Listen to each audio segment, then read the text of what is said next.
Fall is coming up, which is such a beautiful transitional time. And I know a lot of people are starting school, things are changing, and it's just such a perfect time to let go and begin planting new seeds and making the changes that you want to see in your life.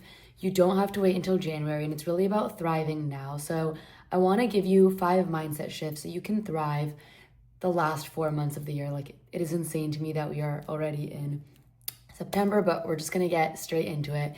And the first shift is water your own grass. So be so busy watering your own grass, tending to your own grass, that you don't have time to check if someone else's is greener. And so this is about you being so focused on you, on your own projects, on your own life, that you don't have time to compare your life to someone else's. And hear me out, I know it is easy to compare, and I find myself doing this a lot too. And it's hard not to look at what other people are doing and be like, wait, am I doing this right? Or are they doing something bigger? But comparison is only a distraction from watering your own life, from focusing on your own projects, from growing everything that is going on in your life. And so if you're constantly looking over your fence and being like, wait, how does my neighbor's grass look? Like, you're not going to be able to water your own grass and build your own beautiful garden. And so ask yourself, where am I putting energy into comparison instead of nurturing myself?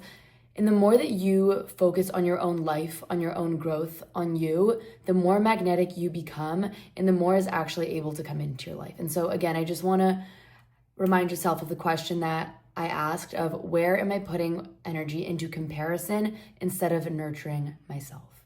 So really sit with that question, ask yourself that, maybe even stop yourself in moments of wait, am I comparing myself to this person? Is that why I feel a certain way? And when you're really able to be honest with yourself of, wait, maybe I'm comparing right now, maybe I'm looking too much into their life, it really allows you to bring your power and bring your energy back to yourself, to your own life, to the things that you are doing, and realizing look, your life is not supposed to look like anyone else's. You are on your own path and your own journey. And the more that you focus on that, the more your own life is able to become even better.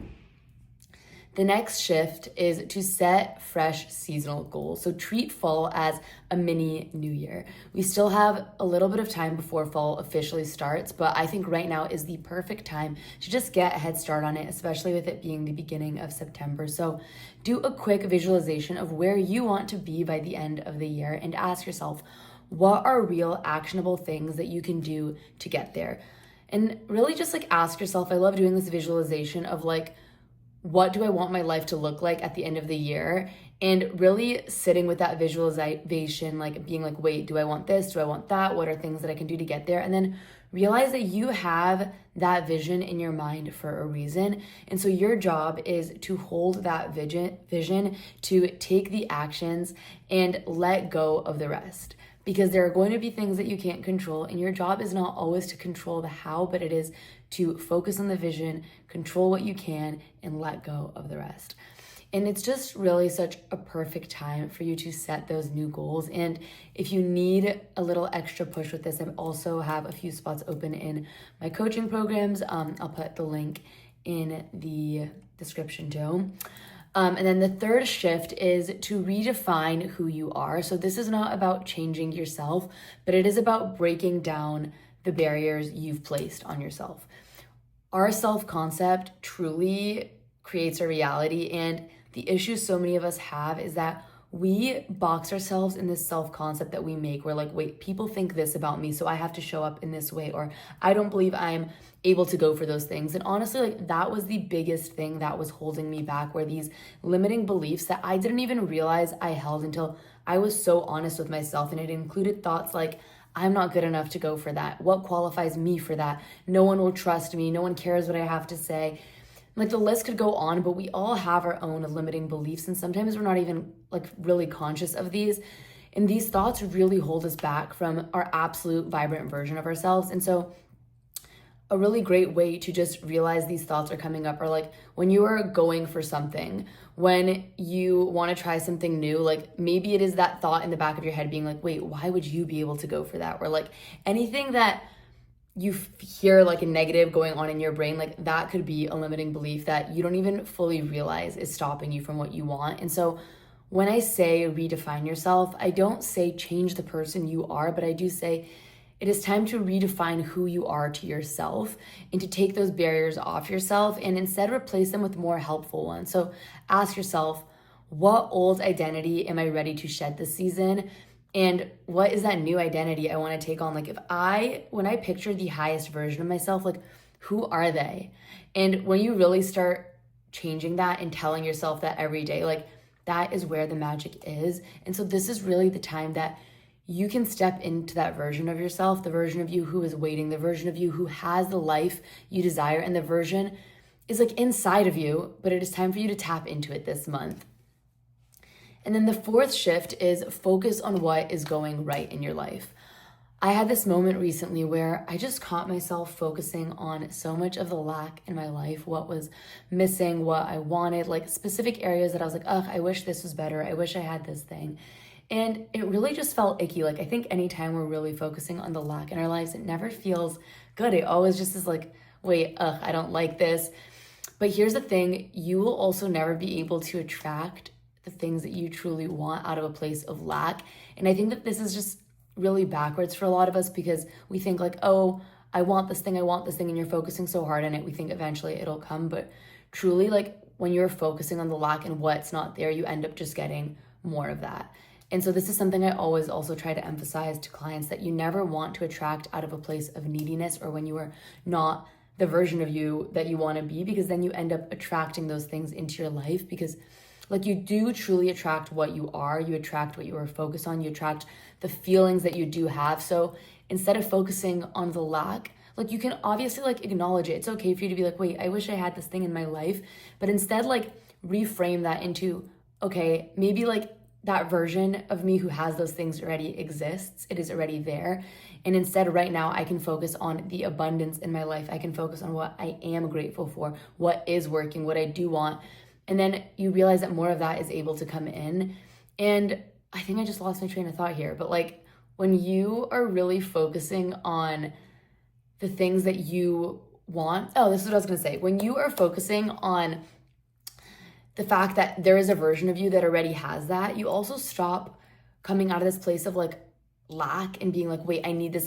Like you're like, no, you know what? There is a future version of me that already has these things. And now I can come out of a place of like abundance and trust and enjoying where I am, because I know that future me already knows that it is already there. Like it's already in my reality. The fifth shift is to commit to one new habit. So this is not only about changing your thoughts, but showing up in the physical world with that new identity, with a new habit. So ask yourself, again, who is the highest version of me and what are they doing daily? So for me, I realized the highest version of me was meditating every single morning. And I always do feel a shift when I do this, but for some reason, there's always resistance that comes up. So I'm not saying it has to be meditation for you, but ask yourself, like, who is the best version of me? What are they doing daily? And what are those habits that I know if I actually was consistent with, like, would change my life? Because a lot of the times, the reason that we are resistant towards it isn't because it isn't good for us or it is hard. Because, like, a 5-minute meditation, so easy to add into your day, but it is because we are afraid of change, afraid of life actually getting that good for us. I talk a lot about this in other episodes too, of just like the upper limit problem. But ask yourself, like, what am I resistant towards? What do I know if I were to do daily would change my life? And then start doing that thing. Even if this is something you add to your routine, again, for 5 minutes, it will make a big difference. And then the sixth shift is be, do, have. This last shift is one of my favorite mindset frameworks because most people live their life backwards. They think once I have the things I want, the job, the money, the relationships, then I'll do the things that that person does, and then I'll finally be confident, happy, or fulfilled. But that's not how it works. The order is actually be, do, have. So you decide who you want to be first.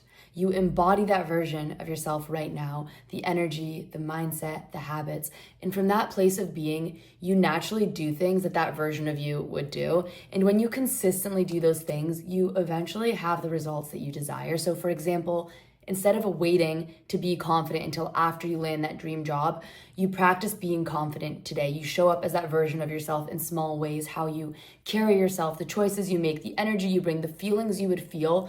Because when you're ready being it, the doing flows so much easier, and the having naturally follows too.